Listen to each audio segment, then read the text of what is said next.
Guayoseros y guayoseras, ¿cómo están? Saludos desde Puyo. He vuelto a mi tierra después de varios días estar en la fría pero linda ciudad de Quito. No obstante, eh, ya estoy de vuelta en la Amazonía. Soy Akanga Ubiteritasi, soy runa de la provincia de Pastaza por parte de mi padre e italiano por parte de mi madre. Bienvenidos, bienvenidas, benvenuti, welcome, Alishamushka a Guayusa Política, un espacio de comunicación política que busca aportar con reflexión, análisis y opinión desde una perspectiva amazónica, incorporando el pensamiento político del Sumac Causay. Hoy, como siempre, como todas las guayusas políticas, como todas las guayusas supinas, contamos con la presencia de un invitado muy especial. Él es un pensador, un académico muy destacado, sabe mucho de comunicación, de derechos humanos, de la Constitución, de participación política. Es un tremendo jugador de 40, lo sé porque yo estuve ahí, lo he visto. Y es también un querido amigo. Me refiero, por supuesto, a Rommel Jurado Vargas. Querido Rommel, bienvenido a Guayusa Política. ¿Cómo estás? Qué gusto. Kango, siempre un placer verte desde allá, desde la Amazonía. Pues acá te extrañamos en el frío y querido Quito. Pues bien, bien, en términos generales bien a pesar de las circunstancias. Bueno, qué bueno, Rommel, me alegro mucho.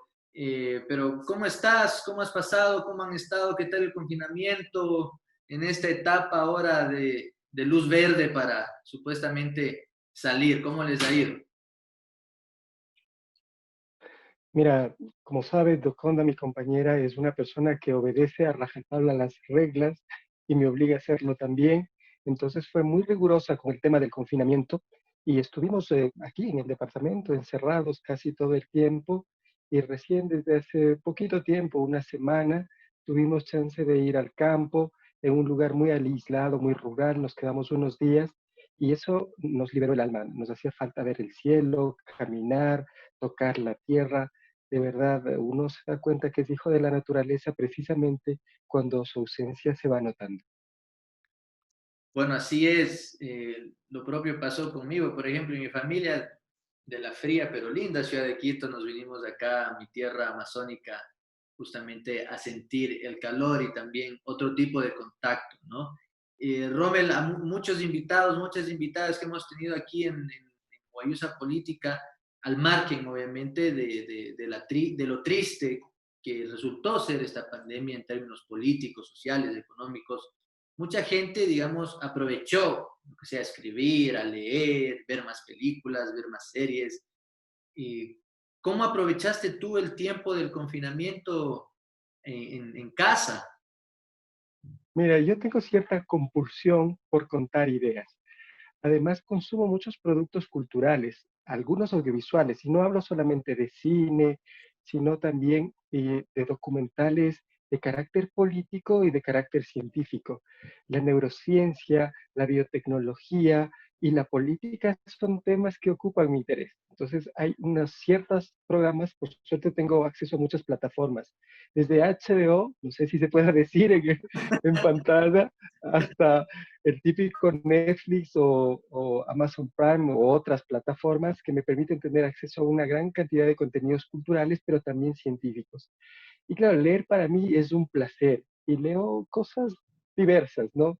A veces al ser así para ponerse graves y serios, pero a veces cosas como de Willy Ruales, como por ejemplo, todos lloraban porque me moría de la risa, me muero de la risa porque todos lloraban, alguna cosa así.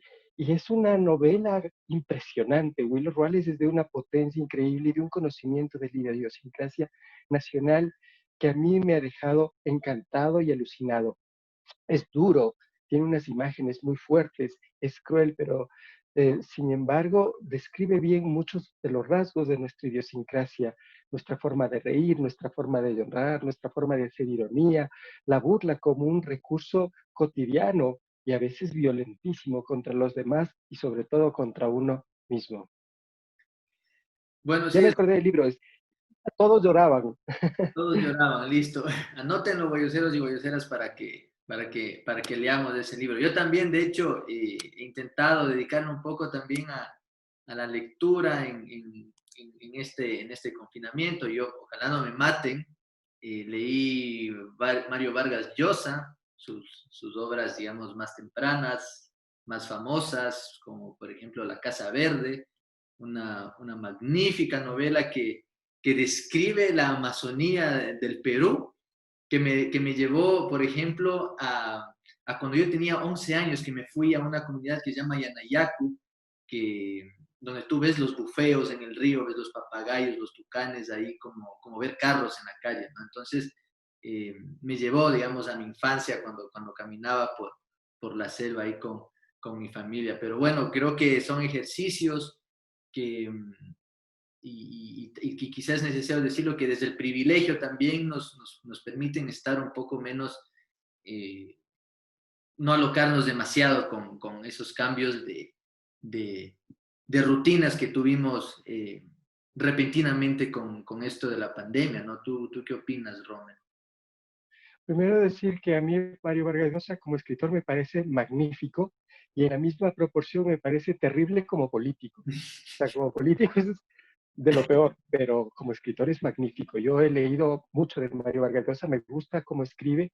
También es una persona que conoce el Perú profundo y es uno de los pocos autores latinoamericanos muy conocidos que le ha dado un lugar importante a la Amazonía en los relatos. Uh -huh. Mira, en El viaje del Celta, que es una de sus obras más recientes, hay un espacio dedicado a la explotación del caucho en Loreto y a toda la forma durísima en que los esclavos nativos y las poblaciones nativas eran literalmente expoliadas por los holandeses para la extracción del caucho. Uh -huh. Y lo que había alrededor, ¿no? La violencia, las marcas, la violación sexual. Es una cosa espectacular. O sea, como escritor es magnífico, pero como político, ahí sí ya. Yo pues, presento mis reservas, por De decirlo menos. lejitos nomás, de lejitos. De lejitos. Sí. Es lo que tú decías, ¿no? ¿Qué hace uno en la pandemia? Pues yo, en mi caso pude seguir trabajando, porque mi trabajo está más ligado a producir ideas, a hacer análisis, he podido seguir trabajando.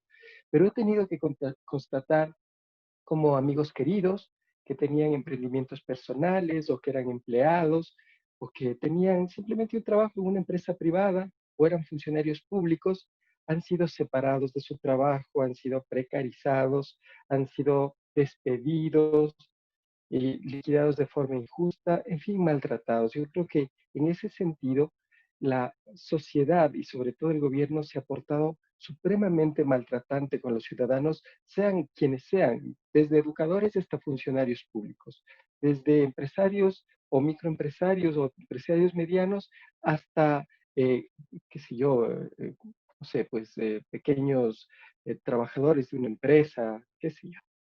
Ha sido muy fuerte, eso ha sido muy fuerte. Y se ha creado un entorno un poco de desánimo, te voy a decir. Por muy bien que puede estar uno, por mucha suerte que hayamos tenido en poder seguir trabajando, el entorno se ha vuelto un poco tenso y un poco triste también. Hay que decirlo, todo hay que decirlo. Así es, Rommel. Y bueno, has dado la pauta para empezar, para hablar sobre lo que hemos venido a hablar. ¿Qué te parece si nos alistamos y tomamos guayusa, querido Rommel, como suelo decir yo a todos los amigos y amigas que vienen a este espacio? Ahora, para que los guayuseros y las guayuseras sepan, hoy vamos a hablar sobre derecho y la participación política, ¿no? Tu perfil es idóneo para hablar sobre aquello. Y yo quería preguntar, y bueno, en la coyuntura actual que estamos viviendo, que es muy compleja, creo yo, políticamente, todo el mundo le está parando bola a lo económico, que está bien, ¿no? Está bien. La gente necesita el dinero en sus bolsillos para consumir la comida, todo lo básico que se necesita consumir. No estoy hablando de lujos ni de hobbies ni de ir al cine, sino lo necesario para subsistir. Sin embargo, quizá la política está un poco relegado, es decir, lo que sucede políticamente está un poco relegado, porque, y es lo que conversaba también hace un par de semanas, por ejemplo, con Fernando Casado, ¿no? El tema de de la persecución política, utilizar este marco jurídico, este marco legal para la persecución política. Y yo quiero más o menos iniciar, Rommel, y preguntándote, ¿cómo tú ves actualmente el panorama político, eh, ya que se está utilizando el derecho, ¿no? El derecho como, entendido como algo, como jurisprudencia, ¿no? Y, para inhabilitar participación política o para impugnar, ya sea por una coma mal puesta o por algún error. ¿Y cómo tú ves eso? ¿Se está cotidianamente eh, creando este sentido común de que, bueno, si es que no queremos que tal persona participe, entonces vamos a usar el derecho para evitar que participe y así va a tener este espejismo de legalidad, ¿no? ¿Cómo ves eso tú, Ron? Mira, yo leo la política generalmente a través de mi principal preocupación y ocupación profesional, que son los derechos humanos. Entonces, cuando yo pienso la política desde los derechos humanos, lo primero que me pregunto es, ¿para qué sirve la ley? ¿Para qué sirve el Estado? ¿Qué es la ley? La ley no es otra cosa que la expresión de la voluntad de los ciudadanos, que se expresa a través de los asambleístas que elegimos y se formula de esta manera por el órgano competente en términos democráticos. Hemos elegido unos representantes que siguen un procedimiento dentro de la Asamblea Nacional y nos proveen de la ley. Esa ley para nosotros tiene que ser respetada y obedecida porque no es otra cosa que nuestra propia voluntad. Entonces, lo primero que pienso es, en estos tiempos se han creado leyes que beneficien a los ciudadanos, que estén cercanas a los ciudadanos, que respondan a nuestras necesidades y expectativas en términos de pandemia. Inmediatamente me respondo que no. La ley llamada de ayuda humanitaria y la ley de las finanzas públicas han cumplido unos objetivos que en el fondo recortan derechos de los ciudadanos, empeoran sus condiciones de vida, les niegan posibilidades de acceso al empleo digno, incluso a la salud digna, y también hacen o permiten que actores, sobre todo financieros, carguen el peso de la crisis en los más empobrecidos y también en la clase media. Cuando veo la política desde los derechos humanos, lo que veo es un gobierno aliado a un conjunto de actores financieros y económicos que están poniendo todo el peso de la crisis a través de leyes aprobadas en la Asamblea Nacional, lastimosamente, sobre la gran mayoría de ciudadanos que cada día están más empobrecidos y más precarizados. Eso por una parte. Luego, yo pienso que el Estado solamente justifica su existencia, su permanencia, en la medida en que despliega todo su poder para lograr que los derechos reconocidos por los ciudadanos sean plenamente ejercidos. Este es el razonamiento básico que justifica la existencia del Estado. Y me pongo a ver si es que esa ha sido la conducta del Estado, de los gobernantes en pandemia y saliendo de la pandemia. Entonces, en pandemia hubo una serie de restricciones de derechos fundamentales usando el estado de excepción. Lo que se dijo es, como hay posibilidad seria de contagio, vamos a restringir la libertad de tránsito, la libertad de reunión, la libertad de asociación. Y a todos nos pareció justificado que esto se haga precisamente por razones sanitarias. Pero no puedes restringir estas libertades que inmovilizan, que atan de pies y manos a los ciudadanos y simultáneamente tomar unas medidas muy violentas en contra de sus derechos y medidas que empeoran sus condiciones de vida. Es como amarrar a alguien y golpearlo. Así de fuerte es la imagen. Es como si alguien te golpeara mientras otros te sujetan para que te golpee. Y en ese sentido, me parece que los poderes públicos se han deslegitimado, han traicionado su mandato fundamental de servir para el ejercicio de los derechos de los ciudadanos. El hacer político de los poderes públicos ha sido precisamente traicionar su principal mandato, que es realizar en la práctica, en la vida cotidiana, estos derechos fundamentales. Pero estas restricciones de derechos a la libertad de tránsito, a la libertad de prensa, a la libertad de expresión, a la libertad de, digo, en teoría no había esas restricciones, libertad de prensa y expresión, pero ya vamos a ver que sí, en la práctica sí, han traspasado el estado de excepción. Hoy mismo, tengo entendido que un movimiento fue, una de sus centrales partidarias fue clausurada y se le impuso una multa muy severa porque los ciudadanos que pertenecen a esta opción política habían decidido pues reunirse. El derecho de reunión es un derecho protegido por la Constitución. El derecho de asociación es un derecho protegido por la Constitución. La libertad de tránsito es un derecho protegido por la Constitución. Y la libertad de participación política y de expresión están protegidas por la Constitución. Esto quiere decir que para limitar uno de esos derechos es indispensable que exista una ley de la Asamblea Nacional que establezca las limitaciones a estos derechos. Pues nada, hoy una simple ordenanza municipal, una norma que tiene 5 grados jerárquicos menos que la Constitución, ha atropellado los derechos constitucionales que te he mencionado, los de libertad de asociación, los de tránsito, los de participación política, los de reunión e incluso los derechos de libertad de expresión, porque no han permitido a estas personas que tenían una opción política legítima, pues expresarse. Sin embargo, 2 días antes, en la misma ciudad de Guayaquil, hubo una gran concentración del Partido Social Cristiano que fue promovida, digamos. Y además, unos días antes, la alcaldesa de esa ciudad sale en una reunión pública con mucha gente sin mascarilla bebiendo cerveza. Entonces, no puedes usar el Estado de Derecho, las normas, para quitarles derechos a los ciudadanos que consideras tus opositores o tus adversarios políticos y para crear condiciones beneficiosas de competencia ilegítima, de competencia desleal respecto de las personas que comparten tu visión de la vida, que son tus partidarios. Me refiero concretamente a los cristianos que han disfrutado todo este apoyo público para hacer su campaña en Guayaquil. Estas cosas son las que me preocupan. El uso selectivo del poder y la autoridad del Estado para crear normas, incluso reglamentarias, que se permiten restringir derechos constitucionales. O sea, es el absurdo total. Esto en un país civilizado no pasaría jamás. Y me preocupa que esta sea la tendencia del actor político y me preocupa lo que esto está causando en la ciudadanía.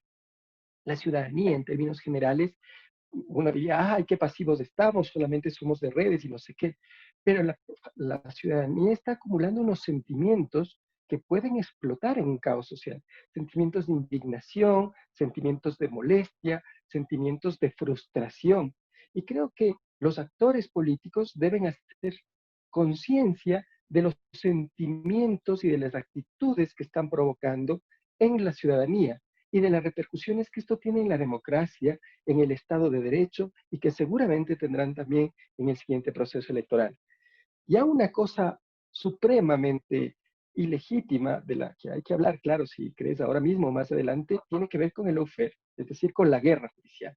Ahí ya no solamente es esta neutralización de los derechos de los ciudadanos, este tomarles de las manos y de los pies para golpearles con medidas económicas, sino que es localizar al adversario político específico y desplegar contra él todo el poder del Estado con una brutalidad y misericordia para perseguirlo y anularlo en todos los campos posibles, contra su libertad, contra su patrimonio, contra su honra. Muchos han tenido que exiliarse. Eso ya es una cosa brutal. Me recuerda a las persecuciones que en la Guerra Civil Española se emprendían contra los masones. No delatar a un masón era causal de ser encarcelados 5 años. Entonces convirtieron a la población en delatores de masones. Y los juicios contra los masones no tenían abogado defensor. Y las penas eran confiscatorias, no solamente de sus bienes, sino de los bienes de su familia. Y se prohibía tener negocios con los masones. Un poco así de brutales de esta norma legal, cualquier figura con cierta maquilla, una sofisticación de la violación de derechos humanos. Antes daban garrote,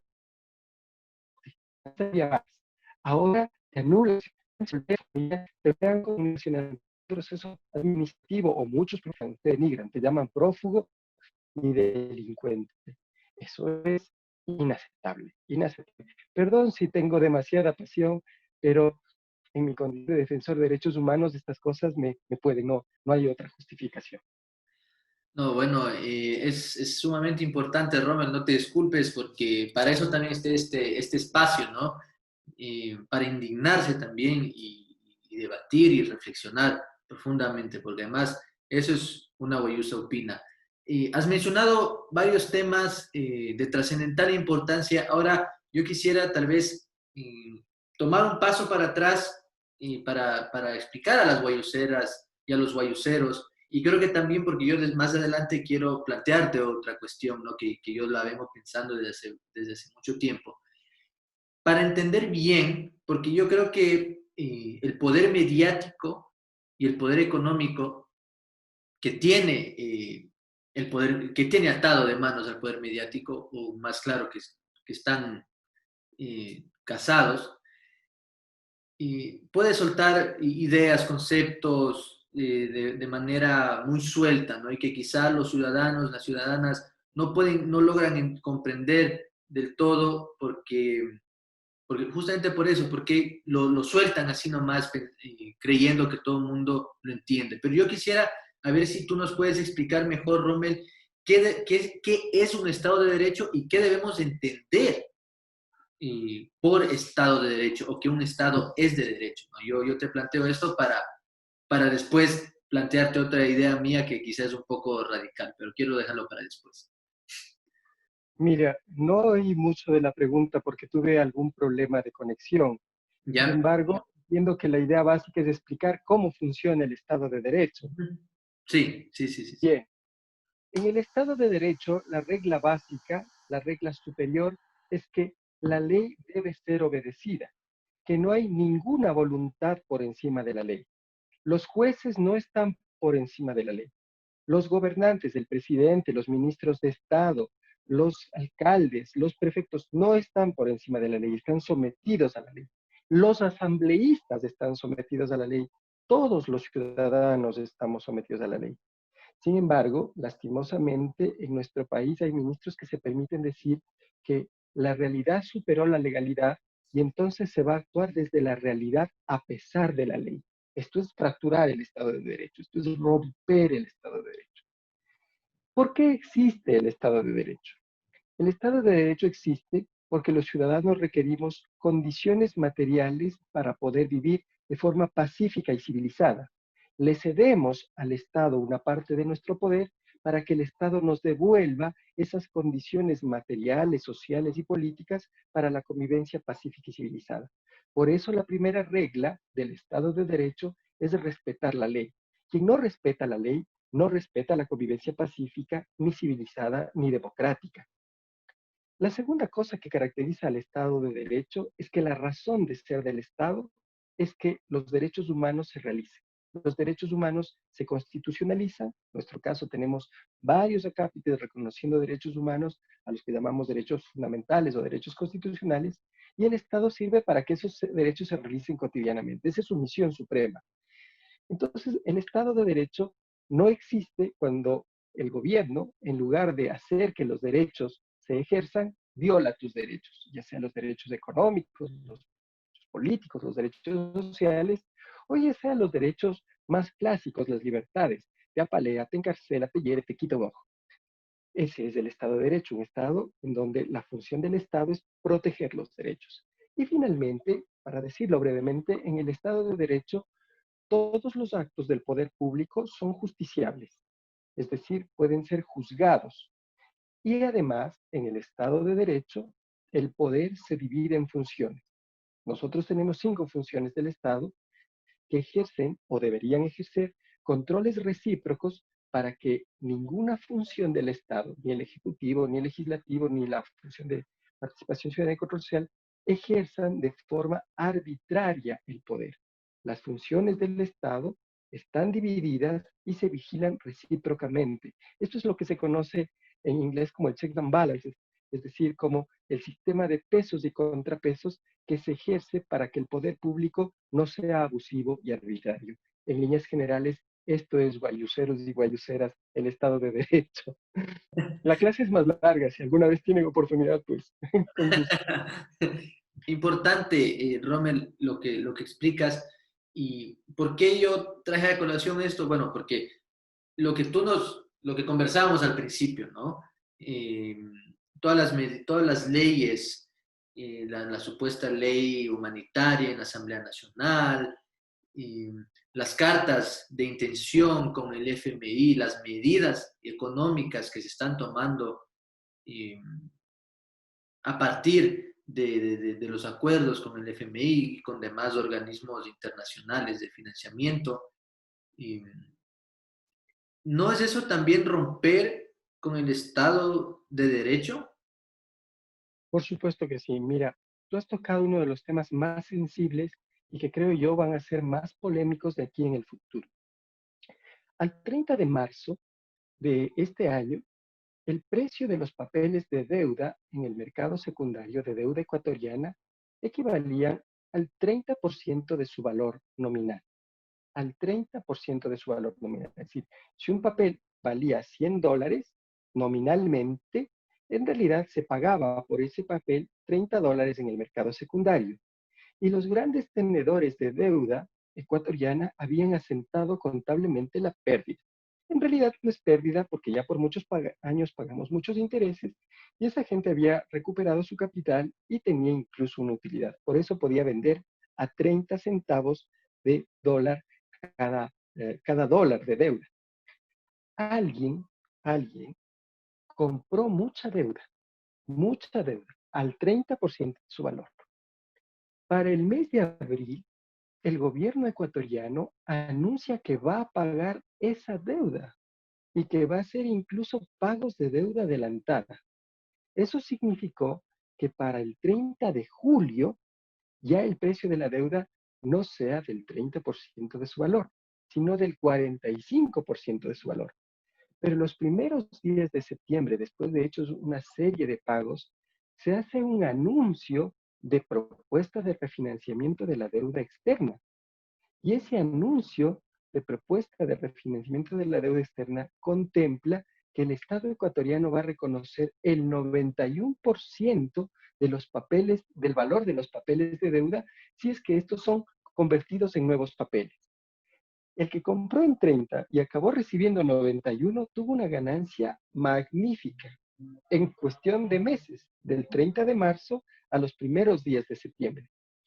¿Quién paga esa deuda? Los ecuatorianos. Y una vez refinanciada la deuda hasta el año 2040, más o menos 16 mil millones de dólares, una cifra cercana a los 10 mil millones de dólares son en intereses hasta el 2040. Es decir, que lo que podíamos pagar con escasos 5 mil millones de dólares el 30 de marzo, tendremos que pagar con 25 mil millones de dólares de aquí hasta el 2040. Y ya alguien se está haciendo muy rico con este tipo de transacciones y esta forma de renegociar la deuda externa. Esto que te digo yo no es que lo he denunciado yo o lo he investigado yo, lo denunció e investigó la plataforma Va por Ti Ecuador. Entiendo que hay una veeduría en el Consejo de Participación Ciudadana y Control Social también, y también lo denunció el Observatorio por la Dolarización. Y dio una serie de explicaciones que no se han dado. Y la persona responsable de todas estas negociaciones, el ministro de Finanzas, ahora parece ser que va a convertirse en uno de los vicepresidentes del Banco Interamericano de Desarrollo, nada más y nada menos. Entonces ahí uno dice, esto es inaceptable, es intolerable. Ese señor, desde mi perspectiva, ha cambiado el futuro y el bienestar de todos los ecuatorianos por su personal bienestar y futuro en ese organismo internacional. Es evidentemente. Y yo porque, y a mí me parece importante, Rommel, vincular esto, ¿no? Lo que tú nos explicas de manera muy clara, muy didáctica, porque no sé si tú viste, no sé si los guayuseros y las guayuseras vieron, yo hoy vi un video realmente desgarrador, ¿no? Realmente que a mí me hizo llorar, no voy a mentir, de una señora que quería lanzarse de un puente peatonal, no sé en qué sector de Quito, y en donde los policías metropolitanos actuaron rápido y evitaron que la señora se lance de este puente, ¿no? Para acabar con su vida, porque no tenía plata para pagar el arriendo de donde ella vivía. No tenía plata para la comida.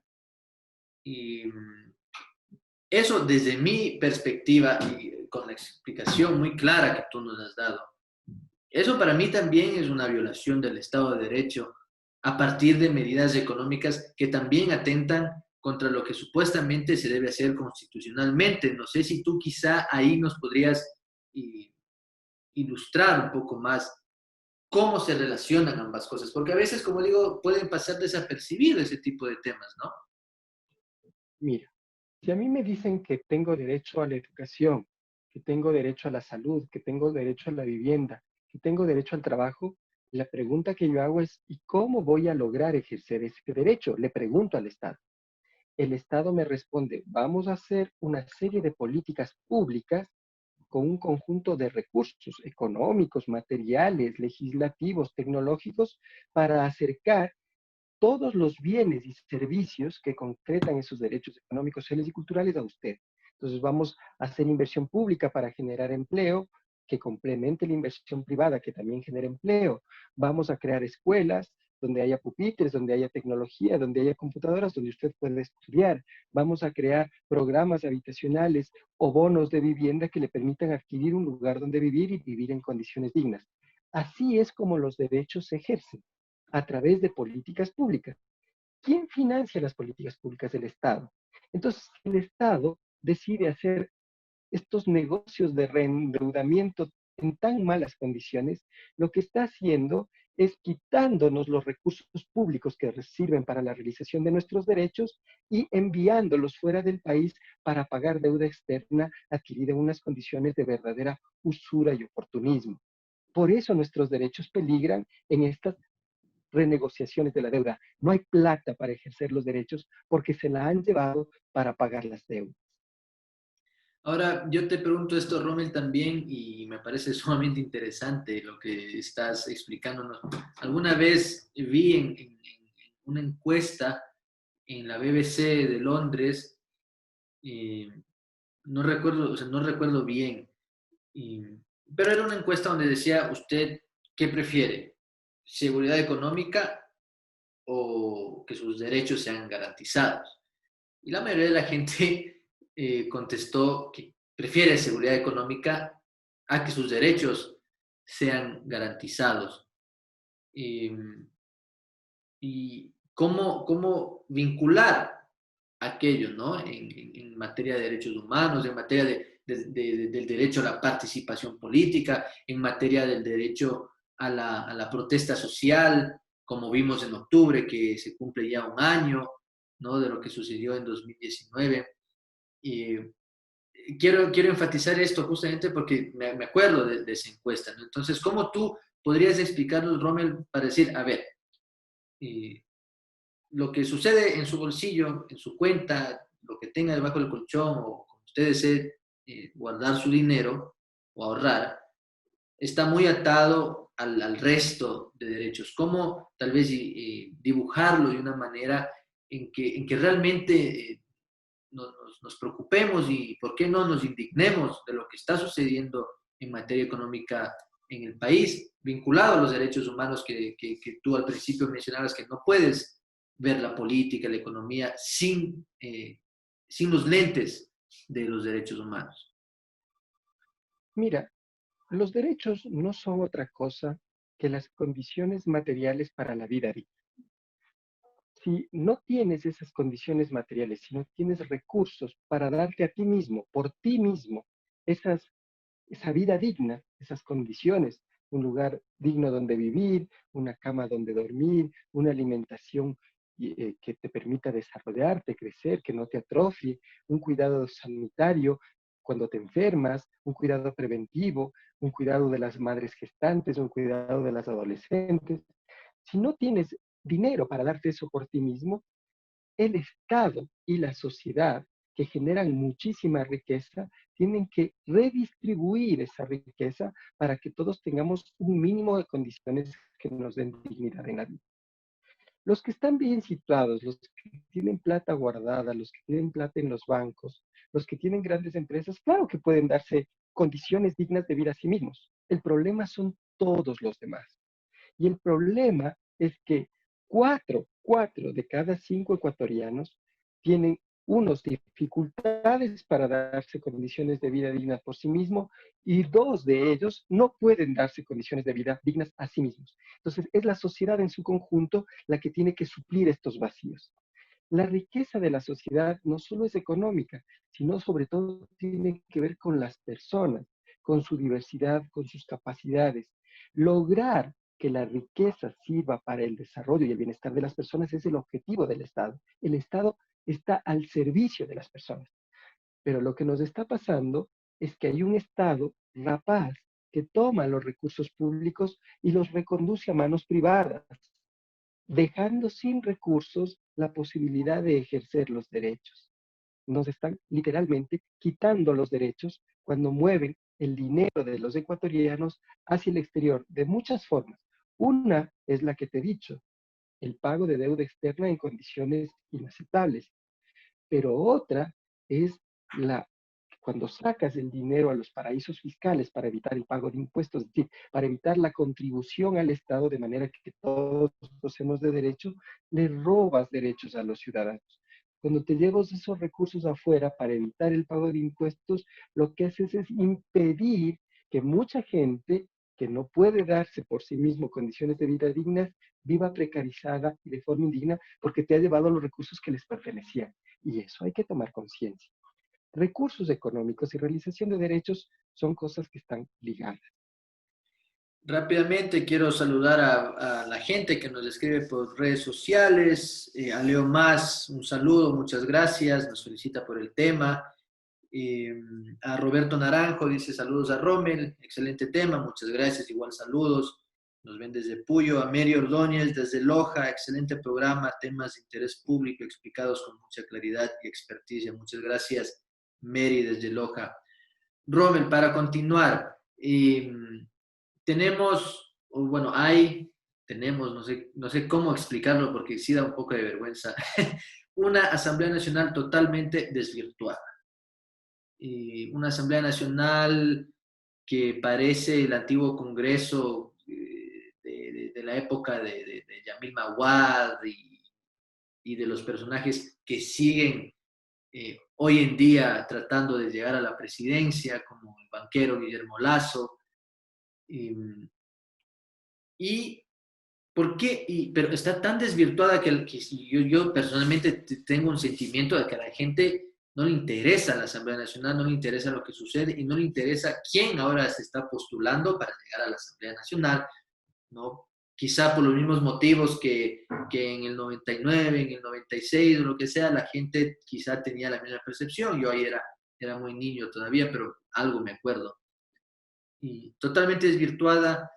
¿Qué rol cumple la Asamblea Nacional en la garantía de derechos humanos? ¿Qué rol cumple la Asamblea Nacional también en arrebatar los derechos humanos? ¿No? Que, en este complejo escenario político que estamos viendo, Rommel, la Asamblea Nacional desvirtuada, como dije, ¿cómo la evaluarías y cómo tú rescatarías su importancia para los comicios venideros en el 7 de febrero de 2021? Mira, déjame empezar por esta parte, que es la final que has planteado. Es supremamente importante, crucial, que los ciudadanos conozcan y elijan a sus representantes a la Asamblea Nacional. Esos representantes son la voz del pueblo en la creación de la ley, en la creación del derecho, y son el dique político más fuerte con el cual uno se puede oponer a la arbitrariedad, sobre todo del poder ejecutivo. Por eso es indispensable que los ciudadanos reflexionen bien su voto al momento de elegir, pues, asambleístas por su ciudad, por su provincia, por su región. Bueno, en realidad por su provincia y asambleístas nacionales, eso es lo que elegimos. Y hay que encontrar ecuatorianos que sean capaces, que sean jóvenes, que sean fuertes, que estén preparados, que tengan experiencia al mismo tiempo. Es decir, hay que encontrar estos liderazgos renovados.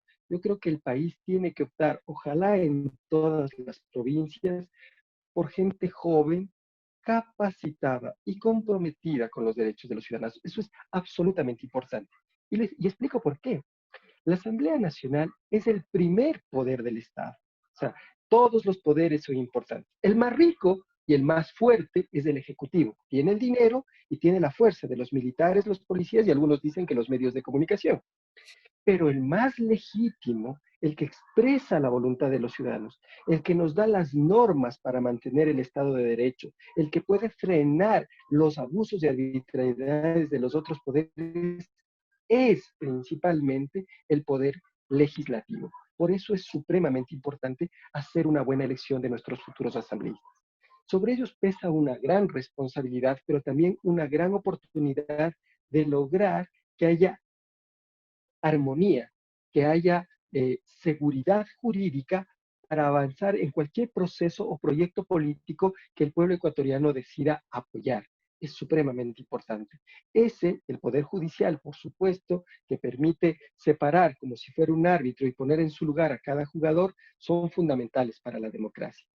El poder de la presidencia es el poder de ejecutar, el poder de hacer, el poder de planificar esas políticas públicas de las que hablábamos y llevarlas a cabo en lo cotidiano, pero lo hace subordinado a la ley, subordinado a la tutela de la Asamblea Nacional, que tiene la capacidad de incluso de destituirte por incumplimiento de tus funciones mediante juicio político. Así de poderosa es la Asamblea. Ahora bien, ¿por qué una función tan poderosa, tan necesaria, tan fundamental para la democracia se ha degradado tanto? La primera razón, y hay que decirlo, es que la fuerza política que llegó a la Asamblea mayoritariamente, que era Alianza País, fue fraccionada, fue fracturada. Una gran facción, más de 40 asambleístas, se quedaron con el gobierno, con el Ejecutivo, y una facción de 33 asambleístas se quedaron en la oposición. A esta facción de los 40 que se quedaron con el gobierno se sumaron los asambleístas del Partido Social Cristiano y los asambleístas de Creo y de algunos otros pequeños bloques para cogobernar con Moreno. Esa gran coalición entre la Asamblea Nacional y el gobierno, con esta pequeña resistencia que fue la de la Revolución Ciudadana, es la que ha permitido que el gobierno nacional viole derechos incluso a partir de la elaboración de leyes, porque tenía una enorme mayoría en la Asamblea. Esa mayoría, lastimosamente, no ha sido el fruto de una posición ideológica, porque si así fuera, tendríamos que respetar, sino que ha sido el fruto de una serie de acuerdos ilegítimos que se están descubriendo. Acuerdos que han pasado por la entrega de hospitales, por la asignación de cargos, por negociaciones alrededor de las medicinas y los muertos, también por chantajes políticos de lo que tenemos entendido. La Asamblea Nacional ha caído tan bajo precisamente porque este recorte, esta agresión a los derechos de los ciudadanos se ha hecho con base en la componenda y en el rédito personal, en el enriquecimiento personal. Claro que se han equivocado los asambleístas, pero también de alguna manera nos hemos equivocado los ciudadanos. No hemos elegido a... Mira, un buen representante tiene que tener una propuesta, tiene que saber contarnos esa propuesta y tiene que comprometerse a realizar la propuesta que nos ha contado cuando llegue a la curul de asambleísta. Sin embargo, la mayor parte de veces, en Puyo, en Pichincha, en Cachi, en Azuay, en donde sea, lo que hemos visto es que hay unos cacicazgos de líderes que están ahí todo el tiempo, cuya imagen nos es más familiar que la Coca-Cola. Y como mucha gente está indecisa, pues el rato de votar, vota por el primero que se acuerda. Entonces hay que hacer un llamado a los ciudadanos para tener más responsabilidad social y política con el voto. Hay que conocer a los que se vuelven candidatos, hay que pedirles que nos cuenten su propuesta y hay que comprometerles a que esa propuesta con la que nos han pedido el voto sea la que efectivamente implementen cuando lleguen a ser asambleístas. Ahora, Rommel, por ejemplo, como lo mencioné al principio, antes, ¿no? Se cumple un año del levantamiento popular de octubre, donde hubo muertos, hubo mutilaciones, ¿no? Hubo abusos brutales por parte de la Policía Nacional.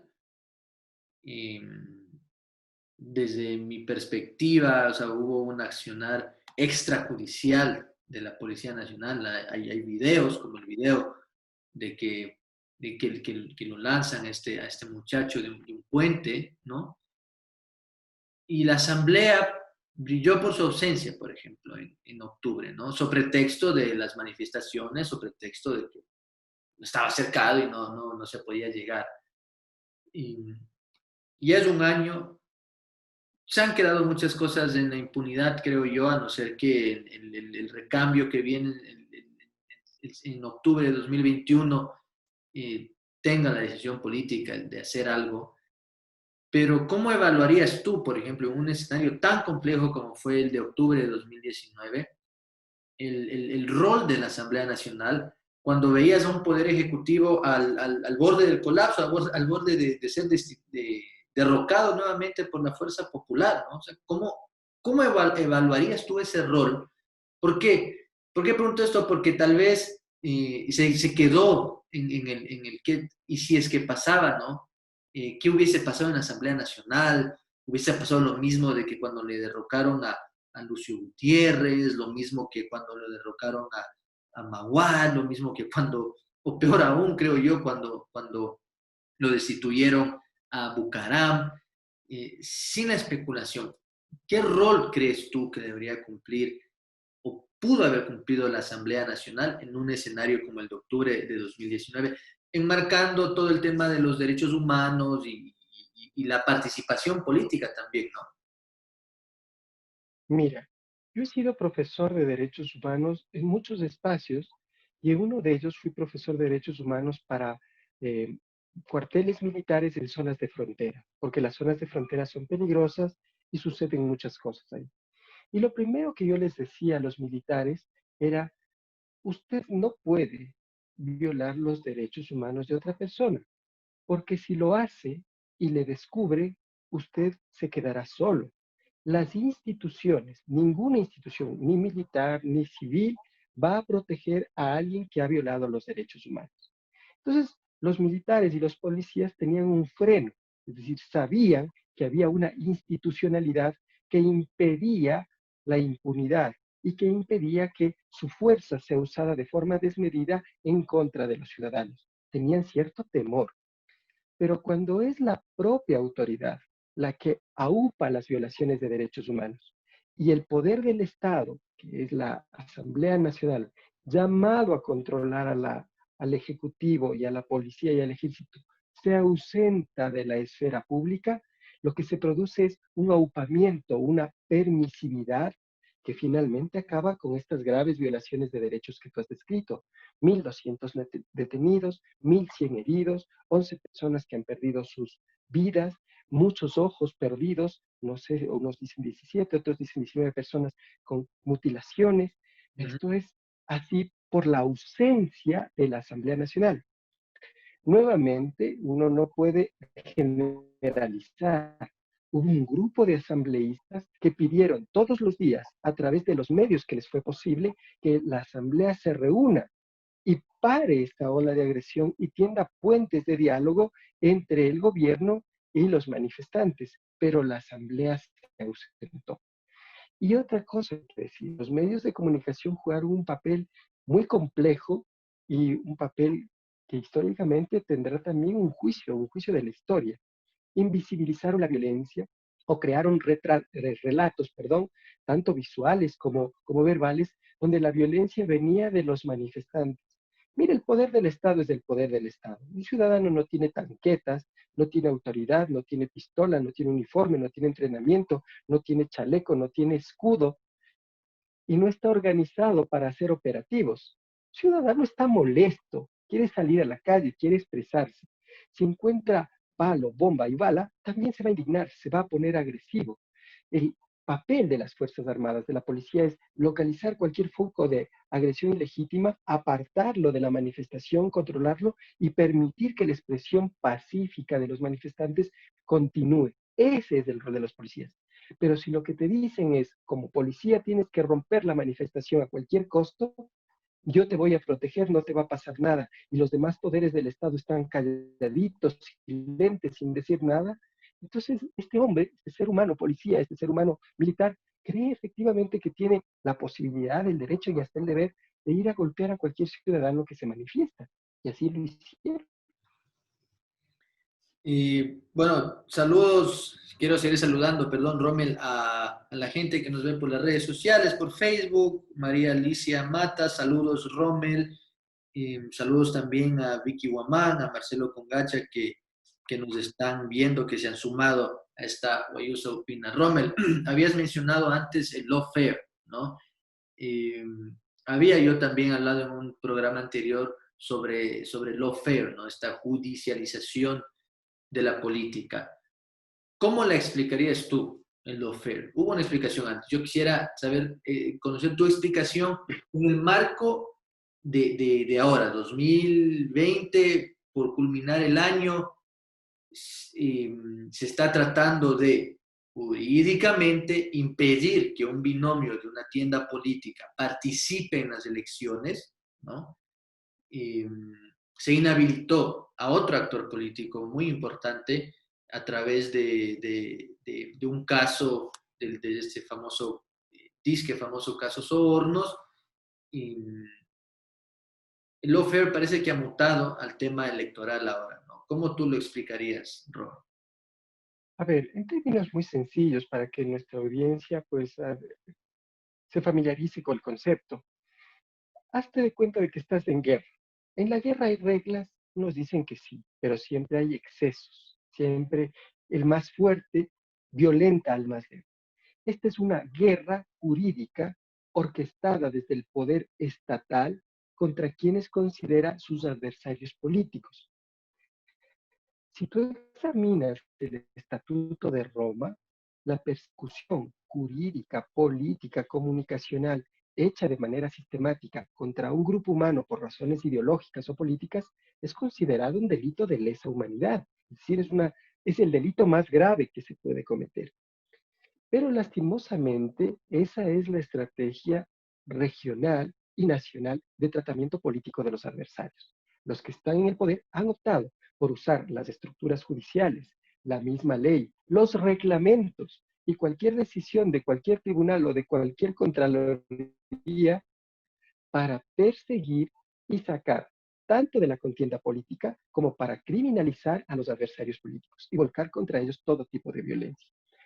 Es verdad que ha habido una transición de la política vivida cotidianamente, porque ahí se llegaba hasta los juicios, hacia la política vivida electoralmente, porque como estamos en tiempo de elecciones, el lawfare se ha extendido.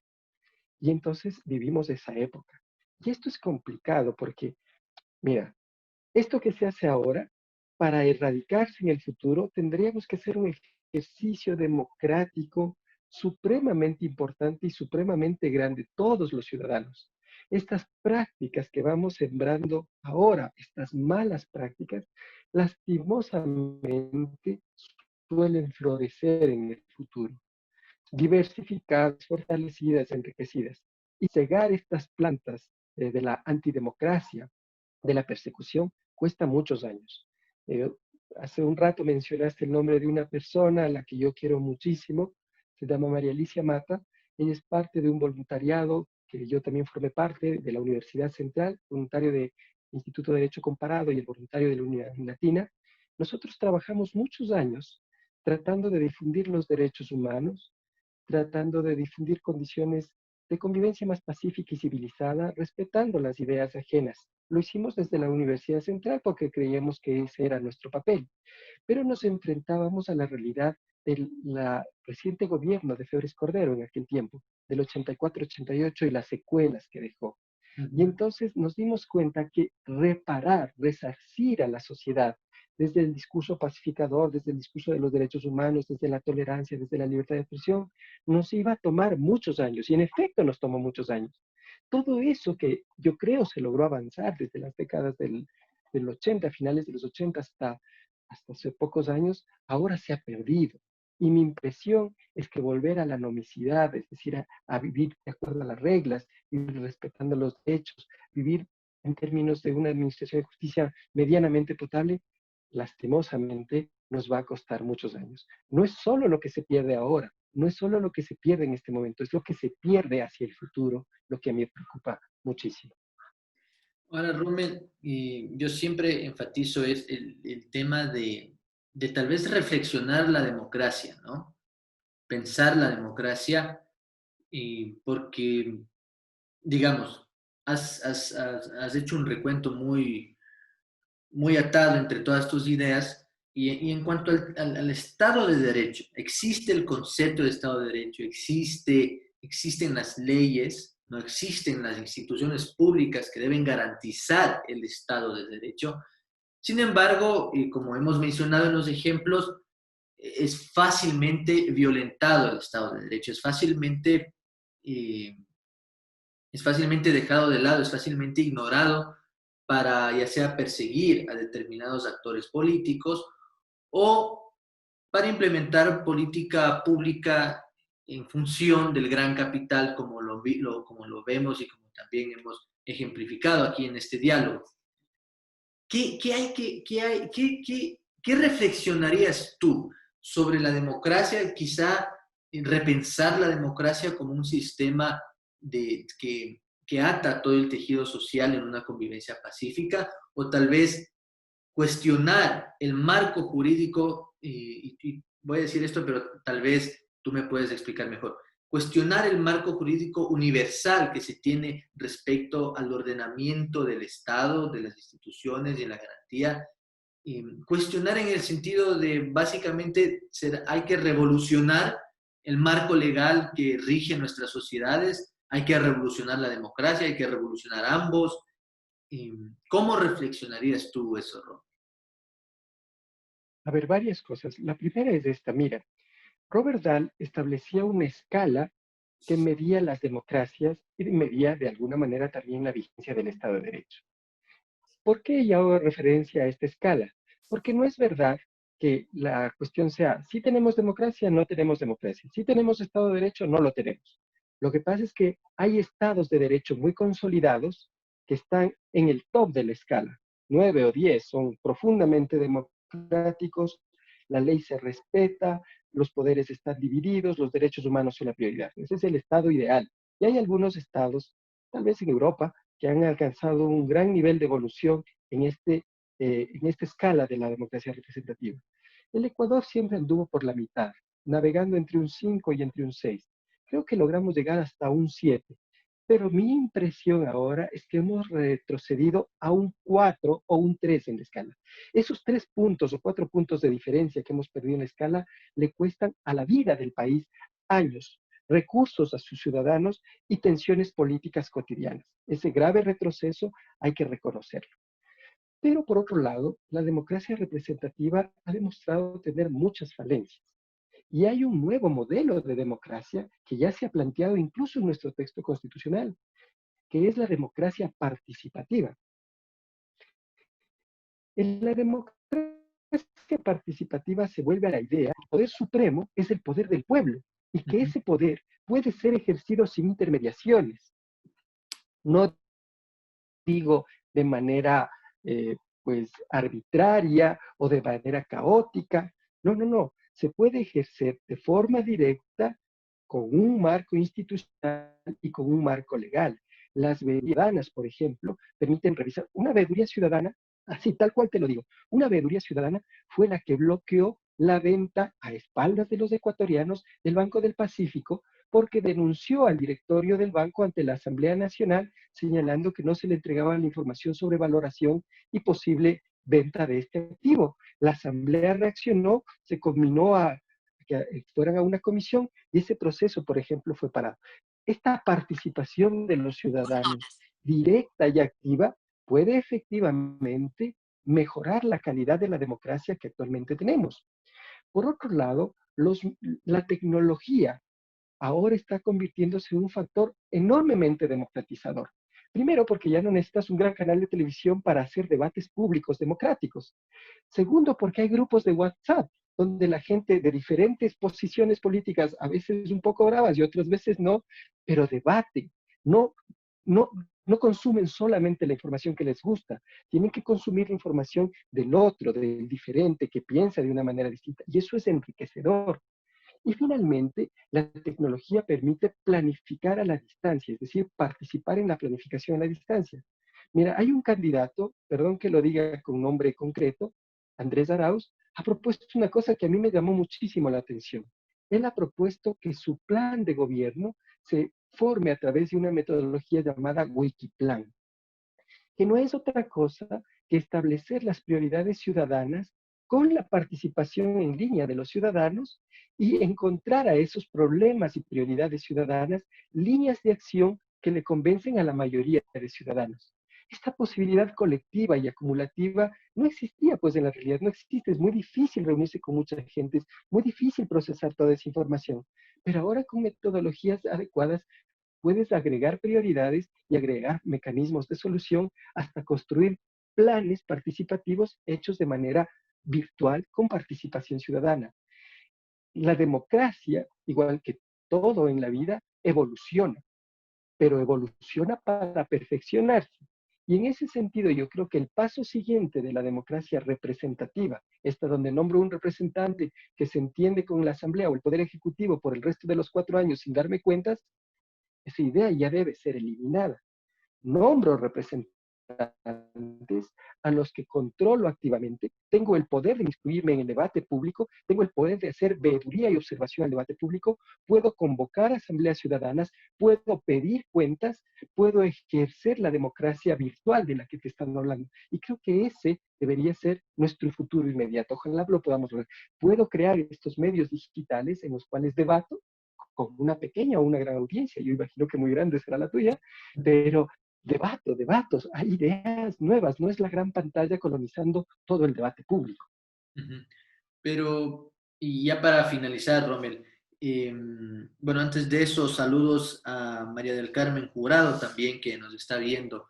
Em, quiero mantenerme, si quizá, ¿no crees tú que quizá en el fundamento filosófico haya que repensar el modelo de redactar, de implementar un marco jurídico sobre lo que tú hablabas al principio, de las leyes siendo, digamos, la voluntad popular, pero también aquello que rige una convivencia civilizada y ordenada? ¿Tú no crees que quizá en el fundamento filosófico eso tendría que reevaluarse para justamente evitar que se violen los derechos humanos de manera tan a la ligera como se ha hecho, digamos, durante este tiempo, no solo aquí en Ecuador, sino también tenemos Chile, tenemos el caso de la Argentina, tenemos el caso de Brasil, tenemos el caso de Bolivia, es decir, Latinoamérica siempre dándonos sorpresas, ¿no? Entonces, ¿no crees que quizá podría ser una tarea de largo plazo, empezarla ya, como tú dices, debatiendo, cruzando ideas, reflexionando, para justamente ver si se cambia, como digo, ¿no? Y lo reitero, ese fundamento filosófico tanto del marco legal que rigen a los estados y también la democracia? Mira, perdona que haga esta inferencia personal. Yo he tenido la ocasión de trabajar con tu padre, con Carlos Viteri, y en un viaje él me habló del summa causal. Y a mí me pareció una cosa impresionante. No puedo explicarlo, no tengo la capacidad de explicar esas ideas bellas a un tiempo y complejas, basadas en el conocimiento y en la generosidad, la implicación con la vida. Pero creo que ya hay filósofos que están reflexionando sobre estas formas diversas de vivir la democracia desde unos paradigmas distintos a los que se impregnaron en la democracia en los siglos XIX y XX. También hay estas voces que se han producido desde Europa, especialmente de los partidos socialistas y obreros, que llaman a otra forma de democracia, sí, pensando en la participación y la diversidad en la participación. Creo que constantemente se está pensando el modelo democrático, pero como Estado el Ecuador se ha visto un poco ausente y ha regresado en estas prácticas de pensamiento democrático progresista porque hemos vivido, hay que decirlo con toda claridad, un momento de tiranía, de exclusión, de persecución, de, de pérdida, no sé cómo más decirlo. Bueno, querido Rommel, queremos agradecerte de parte de todos quienes hacemos Guayusa Política por habernos honrado con tu presencia aquí, haber tomado Guayusa con nosotros, haber conversado, reflexionado. y me agrada mucho que hayas traído a colación el tema de suma causa, porque es lo que poco a poco queremos poner aquí a debate también, ¿no? La construcción quizá de un tejido social diverso, desde un pensamiento político diverso, contrahegemónico, que no responde al sentido común colonizado que lo tenemos y eso lo debemos eh, decir, eso lo debemos aceptar. Y realmente me alegra mucho que lo hayas traído a colación. Y la próxima Guayusa Política será estrictamente sobre suma causa y así que invito a todos y todas a sintonizar Guayusa Política el siguiente miércoles. Rommel, de nuevo, un fuerte abrazo, muchísimas gracias por haber estado aquí, realmente ha sido un placer tenerte. No sé si quizá quieres darnos un mensaje final. Mira, yo lo que quiero reconocer es el valor de este espacio comunicacional producido desde la Amazonía, desde el conocimiento profundo de la realidad amazónica y también que descentraliza los debates. Creo que estos esfuerzos deben ser apoyados. He visto los invitados que has tenido, desde pues, los organizadores del Grupo de Puebla, el candidato a la vicepresidencia de la República, sociólogos importantes, y me he sentido muy honrado de que me hayas invitado a esta conversación y destacar eso, la descentralización del debate en todas las formas. Lo has llevado a redes sociales y lo has hecho desde la Amazonía. Creo que eso tiene mucho mérito y espero poder ver muchas más guayusas políticas y algún día tener la alegría de tomar guayusa en serio contigo. Así será, Rommel. Muchas gracias de nuevo. Y bueno, aquí estamos, ¿no? Construyendo nuevas ideas entre todos y todas. Para eso se toma Guayusa. Y bueno, a todas las guayuseras, a todos los guayuseros que nos han visto, que nos han escrito por redes sociales, por Facebook, que han saludado a nuestro querido invitado y amigo Rommel Jurado. Muchas gracias. El próximo miércoles, ya saben, será estrictamente sobre suma causa y así que les invito a sintonizar el próximo miércoles. Así que Rommel, de nuevo, gracias. Guayuseros y guayuseras, hasta la próxima.